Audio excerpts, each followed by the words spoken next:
Вот у нас есть большая мечта построить масштабное, устойчивое зеленое движение в Баренц-регионе. Что такое зеленое движение с нашей точки зрения? Это движение, которое занимается не только экологией и устойчивым развитием, но при этом базируется на принципах ненасилия, недискриминации. Это антимилитаристское движение. Вот. Сейчас есть некая проблема, что даже, казалось бы, ненасильственном экологическом движении, вот мы в своей организации с этим столкнулись, когда начался кризис с Украиной, часть людей разделилась. Кто-то поддерживал войну, кто-то не поддерживал. Лично у меня есть убеждение, что люди приходят в общественные организации, в какие-то инициативы не только для того, чтобы решить какую-то большую глобальную проблему или беду, но при этом еще, чтобы чувствовать себя в безопасности. Вот когда движение, которое пропагандирует, пытается охранять окружающую среду, при этом еще говорит, что война — это круто, в таком движении небезопасно, это движение неустойчивое, и в нем работать не хочется. Вот, поэтому сейчас мы немножко расскажем вам о том, как мы работаем в своих регионах, в Мурманске и в Архангельске. На самом деле мы хотели еще поговорить про Коми и ждали Нину, Ананину, но она, оказывается, беременна. Да. Она не приехала, у нее уважительная причина. Да, и на самом деле изначально наше выступление было сильно закольцовано на Республику Коми. Есть такая некая проблема. Коми совершенно вычеркнуто из Баренц сотрудничества, из Баренц финансирования. Многие там очень большие деньги Баренц секретариата, например, Совета министров северных стран, идут там в Мурманскую область, идут в Архангельскую область. Но поскольку Коми от границы находится очень далеко, финансирование и какие-то ресурсы проходят мимо Коми. Нам кажется, что это немножко несправедливо, и вот мы как раз хотели с вами подумать, через какие проекты мы можем вместе с вами сотрудничать. Может быть, нам удастся, за 30 минут, конечно, не удастся, но мы завтра будем здесь. Если у вас будет желание, можно к нам подходить и вместе как-то генерировать идеи, какой совместный там Мурманск, Архангельск, Коми масштабный экологический проект мы можем вместе с вами замутить и дальше таким образом сотрудничать. Вот. Даша? Даша, давай. Ладно. Ну, перед тем, как будем обсуждать, нужно, наверное... Меня слышно? Да. Да, наверное, нужно сказать пару слов о нас, как мы работаем вообще, как мы пришли к таким мыслям, что молодежное экодвижение Баренц-региона как минимум все-таки нужно. Я представляю организацию «Природа молодежь», и мы молодежная природоохранная организация Мурманска и, наверное, крупнейшая организация Мурманской области, потому что других каких-то инициатив в Мурманской области практически нет. То есть, если человек хочет заняться охраной окружающей среды, по сути, прийти ему практически некуда, кроме нас. И пара молодежных клубов, которые не очень активны. Но мы, как любая некоммерческая организация, стараемся работать на принципах демократических, можно сказать. Мы принимаем решения все сообща. И вне зависимости от того, какое бы мы направление деятельности не выбрали, потому что у нас были самые разные направления, начиная от антиядерного, заканчивая просто климатом, каким-то либо городской экологией, мы всегда стараемся быть ориентированными на все, то есть так иначе реагировать на все вызовы общественности и на все вызовы какие-либо экологические проблемы. То есть если есть какая-то проблема, мы пытаемся в нее включиться, при этом не забывая еще про основные наши направления. Вот. Основу нашу составляет, в основном, конечно, молодежь. Если по уставу к нам может присоединиться с 14 лет до 30, то большинство все-таки это учащиеся вузов, это старшие курсы, и где-то средний возраст нашей организации это 25 лет.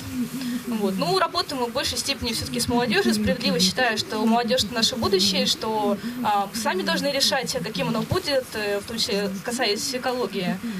И молодежь чаще наиболее активная, и те люди, с кем действительно можно работать, с тем, кто еще не отличается закостенелостью, то есть кому можно действительно зеленые экологические идеи внедрить, и которые затем понесут их дальше, допустим, свои семьи, друзья и так далее.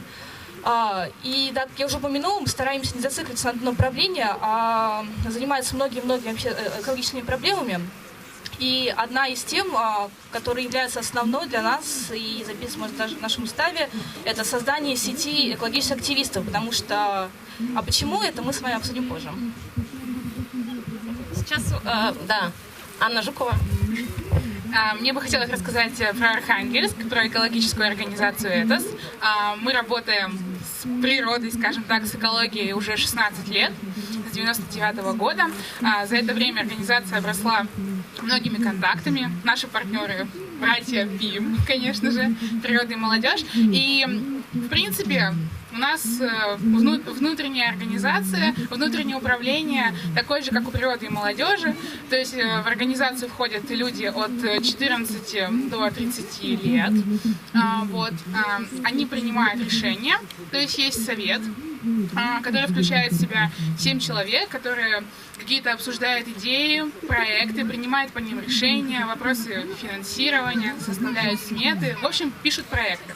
И также есть волонтеры. Грубо говоря, прям грубо, по всей Архангельской области это насчитывает 454 волонтера. Почему так много? Потому что это работа со школами, с локальными территориями, то есть ребята приезжают из Архангельской области, поступают в наш федеральный университет, медицинский университет, и, соответственно, подтягиваются с регионов и работают со своими школами, что очень важно. То есть человек приехал из какого-то района области, допустим, из Вельска, присоединяется к ЭТОСу и начинает продвигать свой район, начинает его развивать в плане экологической тематики. Расскажу немножко о темах, с которыми мы работаем. Сейчас у нас идет очень большой проект, называется он «Лес, климат, молодежь». Подчеркну то, что финансируется он в основном из барсековских денег, то есть Баренц-секретариат. Коми входит тоже в число тех регионов, которые могут подавать заявки в Баренц-секретариат. Но почему-то как-то так получается, что проектов действующих нет. Лес. Тема леса для Коми актуальна, поскольку Коми занимает первое место по лесопромышленному комплексу. Я смотрела совсем недавно статистику. И для вас эта тема важна, особенно для молодежи, особенно для подрастающего поколения, чтобы люди из региона не уезжали, чтобы сохранялась окружающая среда. В принципе, вот. Следующее у нас такое очень мощное направление, это направление раздельного сбора отходов. То есть сейчас у нас идет век потребления, такой капиталистический, все хотят всего больше, больше и больше. Как мы знаем с вами, ресурсы ограничены, а в условиях кризиса... И органичны, и ограничены. Да, и ограничены тем более. И важно очень сохранять их, как-то преобразовывать, и не делать, скажем так, лишний раз природу не тревожить. То есть вы можете пользоваться стеклянной кружкой у себя на работе, а не по 5 раз в день бегать в бойлеру с пластиковыми стаканчиками. Просто если это умножать на каждого человека и смотреть в огромных масштабах, то это первое — огромные деньги, второе — огромный экологический ущерб как с точки зрения самопроизводства самого материала, так и с точки зрения его переработки. И чаще всего материал-то и бывает, что не перерабатывается. То есть вот такое большое направление у нас. Он в Архангельске, мусороперерабатывающий комбинат. Вот, пунктик такой. И баки раздельного сбора. Соответственно, идет работа с населением на эту тему. Зачем нужен раздельный сбор? Почему мы это делаем? Почему мы хотим это продвигать? Что очень важно. Потом, третья такая основа. Почему я называю все проекты такие более-менее большие? Это, может быть, у кого-то возникнут идеи, может быть, кто-то хочет что-то создать у себя подобное. И тогда бы мы могли свой опыт передать вам, помочь. В общем, вот. И третье такое направление — это образовательная часть. То есть мы приходим в школы, рассказываем про влияние энергетики на окружающую среду, про влияние, про лес, про отходы, разные темы. В принципе, таких 3 основных направления. Сейчас у нас еще развивается потихонечку энергетика. Возобновляемые источники энергии. В этом году, завтра я буду рассказывать про возобновляемые источники энергии в целом. Завтра можете послушать мою лекцию на тему того, как можно экономить на электричестве. Особенно в кризисе, я думаю, это очень актуально. И в нашем офисе мы собираемся в этом году полностью на ВИА перевести освещение и отопительные приборы. На что перевести? Освещение перевести на ВИА. Возобновляемые источники энергии, на ветряк и солнечные панели. В общем, как-то так. Да, спасибо. У нас теперь вопрос к вам, ко всем. Мы хотим просто в формате мозгового штурма накидать те экологические проблемы, с которыми вы сталкиваетесь у себя в республике, и, как вам кажется, на которые в ближайшее время как-то можно повлиять. И если вы считаете, что мы как-то можем вам помочь, мы можем солидаризироваться и развивать эти проекты, то можно их накидать. Нет никаких проблем? Нефтяные разливы. Нефтяные разливы.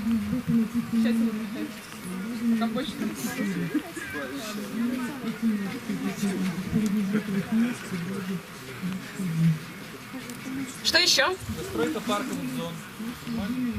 Застройка парковых зон.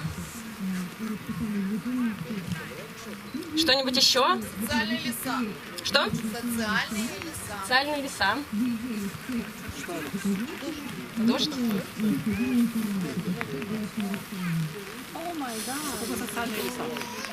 А поясните, что такое социальные леса? Социальные леса, когда вы говорите про парковые залы, то есть нужно принять там в городе новый закон о социальных лесах, что дают. То есть они не будут вырубаться, там не будут располагаться могильники, мусор и так далее, и так далее. Это лес, который вам нужен для того, чтобы воздух в городе был чистым, и вы могли там отдыхать не под таким соусом, не становился частным, вырубался и так далее. Для этого надо придать статус социального леса. Ну, насколько мне известно, еще есть проблема с ПЗРО. На самом деле, природа и молодежь в свое время как раз, она, наверное, у нее такой процесс осознания себя начался тоже с антиядерных протестов, особенно когда, может быть, знаете, по-моему, в 2008 или 2007 году принимали закон о ввозе радиоактивных отходов. Тогда еще про то, что такое радиоактивные отходы, никто не говорил, никто не знал, и мало кто что в этом понимал. Вот. И тогда многие организации по России, они объединились и просто эту тему, очень сложную, непонятную, начали выводить на повестку дня. И довольно хорошо выводили, но закон все равно приняли. Вот, поэтому теперь у нас много самых разных радиоактивных отходов. Разных и прекрасных, да. Какие еще проблемы? Велодорожки. Отсутствие. Отсутствие, да. Отсутствие. Ну, то же самое, как и отсутствие социальных лесов. Угу. Раздельный сбор тоже, кстати. Угу. Раздельный сбор. Что, на самом деле тема очень сходная практически с многими регионами России, в том числе с Мурманской. Что? Выбросы промышленных предприятий. Промышленное загрязнение. Несанкционированные свалки. Ну, тоже хотела сказать. Может, вам Больше проблем нет? Да, на самом деле, вот зимой в этом году, зимой 2015 года, у нас мы проводили Баренц и Карт Академию, куда приглашали художников и экологических активистов, в том числе из Коми приезжала Нина Алевтина, из экологов Коми, вот, и мы пытались, то есть мы приглашали художников, которые помогали экологическим активистам по-другому взглянуть на их проблемы, и художники помогали через через визуализацию каким-то образом лучше доносить и продвигать свои проблемы. Было придумано очень много очень классных проектов, начиная от проекта под кодовым названием «Какашки» по цивилизованному отношению с домашними животными, заканчивая проектом развития жанра экологической драмы. Вот. И ребята, на самом деле, в Петербурге после нашей академии начали развивать этот жанр, работают с театрами и придумывают разные спектакли, различные постановки на тему охраны окружающей среды. Смотрите, все вот эти проблемы, они, в принципе, актуальны и для нас, для нашего региона. С этим мы пока, трудно сказать, что мы взяли и решили все эти проблемы, то есть мы тоже молодежная организация, мы все эти проблемы пытаемся в ходе своего развития решать. У нас большое предложение солидаризироваться вместе с нами и участвовать в создании вот этого большого зеленого движения. Опять же, каким образом это делать, мы сейчас вам не сможем рассказать за полчаса, но у нас большая просьба подходить к нам, взять, может быть, наши контакты, вот, и если вам интересно создание сети экологических активистов по всему Баренц-региону, то, пожалуйста, присоединяйтесь к нам, вот, и мы вместе будем думать, как с этим работать. Вот, но поскольку мы приехали из Мурманска, мы не очень понимаем специфику вашего региона, ну вот вы сейчас накидали проблемы, да, у вас есть классные эксперты в Комитете спасения Печоры, экологи Коми, инициативная группа, которая борется с могильником, вот, поэтому у нас вы можете присоединяться к этим организациям, и все мы каким-то образом будем влиять на экологическую повестку региона, всех наших регионов. Комитет спасения Печоры Щербинина. Я вот как раз хочу сказать, что у нас нефтеразливами занимается очень активно комитет. Все разливы фиксируют, значит, проводят общественные там слушания, митинги и все прочее. Это у нас делают. Молодежь слава участвует, поэтому присоединяйтесь. У нас как раз после 30 самые активные люди. Молодежь не очень-то. Вот, так что в комитете у нас, в общем-то, возрастной такой вот возраст. Так, социальными лесами мы сейчас занимаемся. Вот нам пришел ответ из Госсовета и из правительства Коми. Дело в том, что эти социальные леса исчезли при принятии нового лесного кодекса, поэтому все лесоработки подошли к поселкам и городам. Так, ну, по зарыву у нас вот тут вот группа ухтинцев, вот Руденко, значит, работает. Вот тоже девушка не такая молодая, надо сказать. Так что вот после 30 молодежь призываю вступать. Комитет спасения Печоры, есть такой сайт savepechora.ru. Там у нас все проблемы излагаются, присоединяйтесь, и в каждом поселке, городе у нас есть свои активисты. Я из Троицко-Печорска, есть в Ухте, Сосногорске. В Печоре очень много всего, нижние это при Печоре у нас охвачено сетью активистов. Так, ну вот такие вот с волками пока не занимаемся. Есть у нас большая проблема по Яриге, значит, вот сейчас мы занимаемся тоже комитет, там, значит, расширяется строительство, там очень проблемный проект строится водовода, так называемые пластовые воды хотят закачивать на 1,5 километра вглубь, 1,5 километра от реки Ижмы. Вот мы сейчас очень активно этим вопросом занимаемся, поскольку это грозит огромной экологической катастрофой. Спасибо.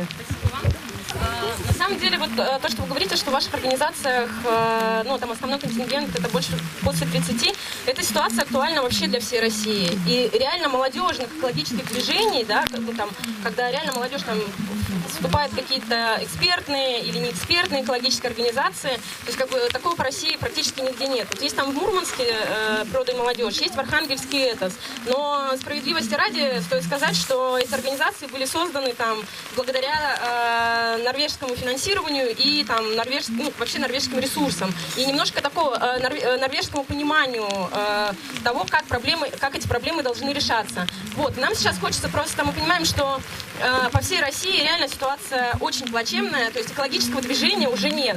То есть то движение, которое образовалось, например, еще в далеком 86 году, после взрыва Чернобыльской АЭС, то есть оно постепенно сходит на нет. Его уже нет, и нам кажется, что только в наших силах его вновь возродить, построить новое движение, опять же, которое основывается на принципах устойчивого развития и ненасилия. Вот, поэтому нам очень хочется этого, это наша большая мечта, поэтому присоединяйтесь. Да. Вот. Ну и, конечно, вступайте в ваши экспертные организации, которые смогут и поделиться своим опытом. Вот. Я надеюсь, что это не авторитарные организации. Вот, да. Поэтому они будут еще учить какому-то такому демократическому принципу развития.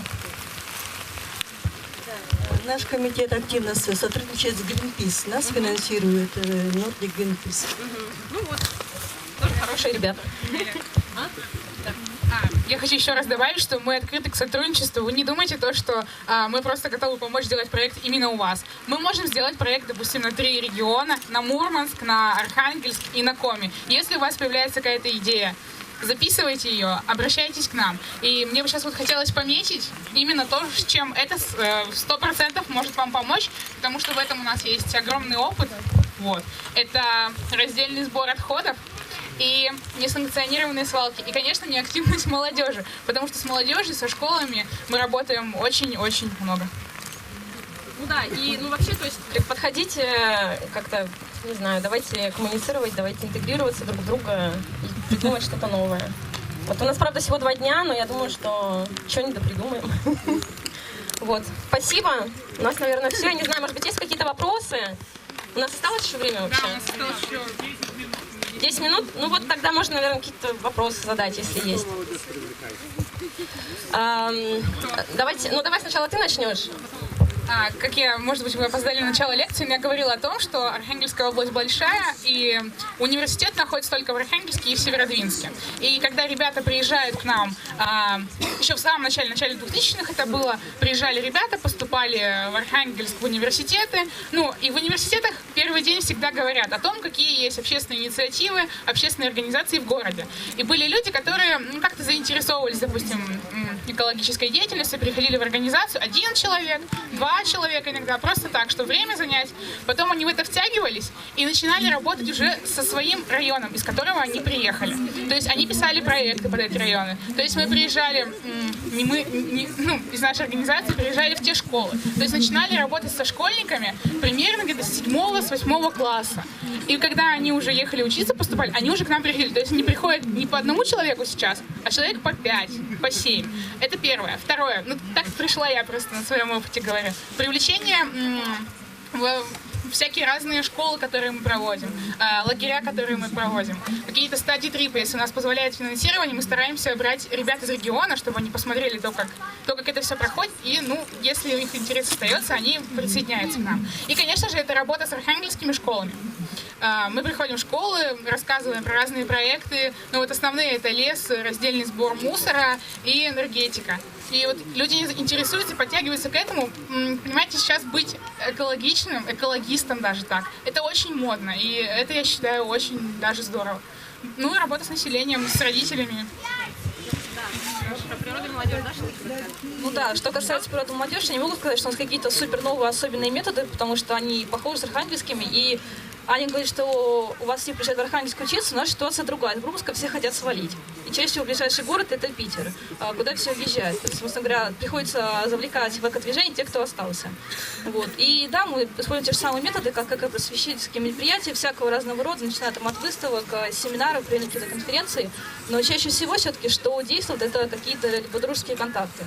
Или, допустим, создание каких-то... человеку, если пришел в организацию, нужно все-таки делать что-то более практическое. У нас приходит много волонтеров, но ему нужно дать работу. Если ему дать понять основание важности того, что он делает, и дать какую-либо задачу, то он остается тогда. У вас был вопрос, по-моему? Да, у меня был вопрос по энергетике. То есть, вы озвучили в своем выступлении, что у вас идет работа по таким-то направлениям. Меня интересует направление в плане энергетики. Какие-то у вас проекты, какие-то предложения, Хорошо, вам повезло, потому что я являюсь координатором направления энергетика в своей организации. Завтра я не буду говорить, что... А у вас завтра выступление, да? Что? Да, завтра у меня выступление, и завтра я расскажу про возобновляемые источники энергии и того, как можно экономить на электричестве в кризис. 3-ю рекламу за день себя дала, ладно. То есть, может быть, имеет смысл ответить тогда завтра уже? Это про ВИА. А вообще проекты, в первую очередь, это образовательные проекты. То есть один из последних проектов моих, это была энергетика в школе. То есть мы рассматривали традиционную энергетику, возобновляемую энергетику, и с нейтральной позиции оценивали, какие последствия несет и что лучше выбрать. И здесь, знаете, самое главное — не перегибать. Не надо кричать о том, что давайте поставим ветряки при скорости ветра 1 метр в секунду. То есть очень важно адекватный подход, чтобы дети, которых мы учим, мы развивали у них мышление. И вот один из примеров по энергетике. Потом День Чернобыля.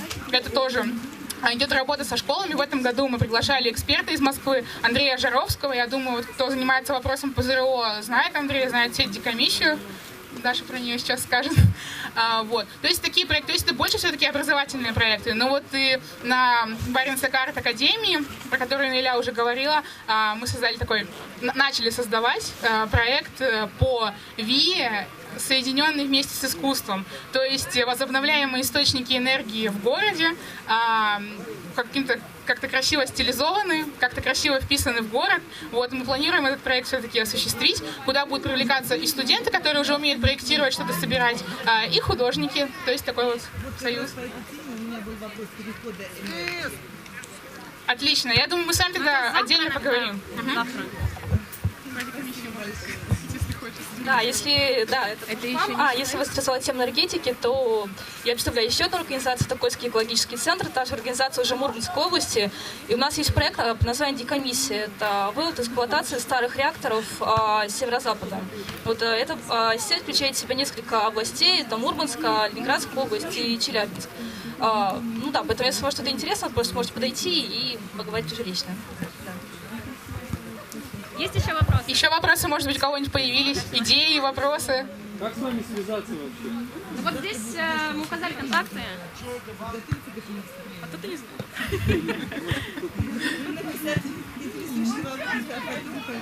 Да, пишите, задавайте вопросы. Может быть, какие-то вопросы будут даже немножко не из нашей области, но мы постараемся на имеющихся уже у нас контактах как-то вас всех скоординировать. Самое главное о том, что если не вы, то никто. И это ваше будущее. Вот. Так что работайте с этим. Вот. Друзья, если нет вопросов, да, благодарим, что пришли, послушали, вот, и надеемся, что дальше наше сотрудничество как-то все-таки станет возможным. Спасибо.